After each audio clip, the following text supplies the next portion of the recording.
வணக்கம் மக்களே, இந்த வீடியோவில் மங்கி மேன் மூவியோட ரிவ்யூவை பார்ப்போம். தேவ் பட்டேல், சோபிதான் நிறைய பேர் நடித்த இந்த மூவி 2024 ரிலீஸ் ஆச்சு. இந்த மூவி இந்தியாவில் ரிலீஸ் ஆகலை. மூவி பேண்டு கிடையாது, ஓடிடியில் அவைலபிளாக இருக்குது. அதிக வயலன்ஸ் சீன் இருக்கிறதால இங்கே ரிலீஸ் ஆகலை. ஆனால் இது உண்மையான ரீசனான்னு தெரியல. இப்போ ஸ்டோரியை பார்ப்போம், இதை பற்றி கடைசியாக பேசுவோம். ஹீரோவோட சின்ன வயசில் அவரோட கிராமத்தை ஃபோர்ஸ்ஃபுல்லாக காலி பண்ண வைக்கிறாங்க. இதில் ஹீரோவோட அம்மாவை கொன்னுடுறாங்க. இதுக்கு பின்னாடி பாபா சக்தின்ற ஒரு பெரிய ஆள் இருப்பார். இந்த ஆக்கிரமிப்பு பண்ணதும் ஹீரோவோட அம்மாவை கொல்றதும் ஒரு போலீஸ்காரர் தான். இப்போது ப்ரெசண்ட்டில் ஹீரோ வளர்ந்து ஒரு அண்டர் கிரவுண்ட் ஃபைட் கிளப்பில் இருக்கார். ஹீரோ இப்போ அவங்க அம்மாவை கொண்ட அந்த போலீஸ்காரனோட டீட்டெயில்ஸ் எங்கே இருப்பான் இதெல்லாம் தெரிஞ்சுக்கிட்டு பிளான் பண்ணி அதே இடத்துல வேலைக்கு சேர்றாரு. அது ஒரு பெரிய 5 ஸ்டார் ஹோட்டல். அங்கே கேங்ஸ்டர்ஸ் நிறைய பேர் இருப்பாங்க.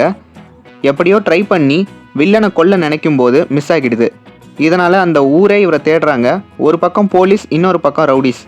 இதுக்கு நடுவில் ஹீரோ எப்படி யார்கிட்டையும் மாட்டாமல் வில்லன்ஸை கொன்னாருன்றது தான் ஸ்டோரி. மூவி நல்ல ஆக்ஷனாக இருந்தது.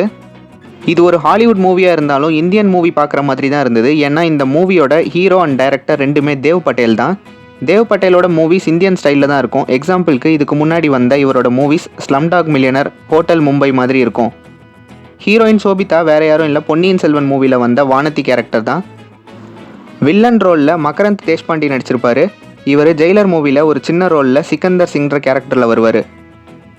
மூவியோட ட்ரெய்லர் பார்க்கும்போது நான் வேறு ஒரு எக்ஸ்பெக்டேஷனில் இருந்தேன். Indian version of John Wick மாதிரி இருக்குமோன்னு நினச்சேன். பட் அப்படிலாம் இல்லை. இது ஒரு நார்மல் ஆக்ஷன் மூவி ஆகிடுச்சு. ஒரு ஹோட்டல் ஃபைட் சீன் வரும் ப்ரீ கிளைமேக்ஸில், அது சூப்பராக இருந்தது. ஓவராலாக ஸ்டண்ட், ஃபைட் சீக்வன்ஸ் எல்லாமே நல்லாயிருக்கு. மூவியில் வைலன்ஸ் ரொம்ப இருந்ததான்னு கேட்டால் நார்மல் தான். என்னை பொறுத்த வரைக்கும் அவ்வளோ வைலன்ஸ் இல்லை. ஹிந்தியில் ரீசெண்டாக கில்லுன்ற மூவி ரிலீஸ் ஆகியிருந்தது. அதுலேயே அவ்வளோ வைலன்ஸாக இருக்கும். அப்புறம் ஏன் இந்த மூவி இங்கே ரிலீஸ் பண்ணல தெரிஞ்சால் கமெண்ட்டில் சொல்லுங்கள். என்னோட கெஸ் படி இதில் நிறைய ஹனுமானோட ரெஃபரன்ஸ் இருக்குது. ஹீரோவை ஹனுமானோட கம்பேர் பண்ணியிருப்பாங்க. அண்ட் டைட்டிலும் மங்கி மேன். பட் படத்தில் ட்ரக்ஸ், ஸ்மோக்கிங், ஆல்கஹால்னு காமிச்சது எல்லாமே 18+ மாதிரி இருக்குது. இந்தியாவில் இந்த படம் ரிலீஸ் ஆகியிருந்தால் கண்டிப்பாக நிறைய ப்ராப்ளம்ஸை க்ரியேட் பண்ணியிருக்கோம். ஸோ இந்தியாவில் இந்த மூவியை ரிலீஸ் பண்ண பர்மிஷன் கொடுக்கல.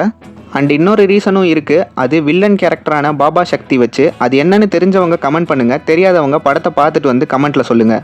மூவிக்கான IMDb ரேட்டிங் 6.9. மூவி பீகாக்ன்ற OTT ஆப்பில் அவைலபிளாக இருக்குது. இந்த வீடியோ உங்களுக்கு பிடிச்சிருக்கும்னு நினைக்கிறேன். பிடிச்சிருந்தால் லைக் பண்ணிவிட்டு உங்கள் ஃப்ரெண்ட்ஸ் அண்ட் ஃபேமிலிக்கு ஷேர் பண்ணி அவங்களையும் நம்ம சேனலை சப்ஸ்கிரைப் பண்ண சொல்லிடுங்க.